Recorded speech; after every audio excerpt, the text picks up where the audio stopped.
So, Guone is not only a murderer, but a criminal. When he left Nigeria with half of the central bank of Nigeria. Now, listen to it. Quite rightly, with great passion about one of the great countries in this world that is sadly being racked by violence and violence against young people. Now, I would argue that the greatest book in the English language, and I know there may be some debate about this, but the greatest book in the English language is Things Fall Apart by Chinua Achebe, the great Nigerian writer. And the beauty of that book is the way it explains the challenge of changing generations to live together, and the way it speaks about values falling away and community being eroded by outside pressure. What we're seeing in Nigeria today is part of that story. It's a tragedy that we are watching. It's a tragedy that we are all witnessing, because as we see things falling apart, the pressure this time is not foreign colonialism, forgive me. The pressure instead is corruption and violence and attempts at control. And that's why I totally agree with my honourable friend, the member for Edmonton.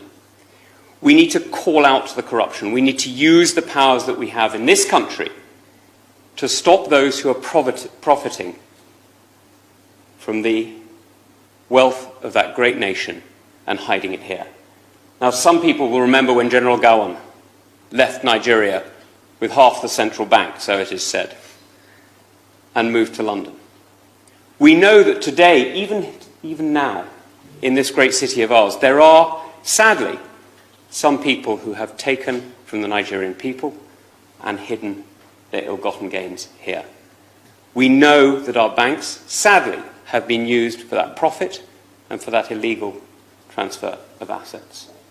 And that means that the UK is in an almost unique position in being able to actually do something to really exert pressure on those who have robbed the Nigerian people.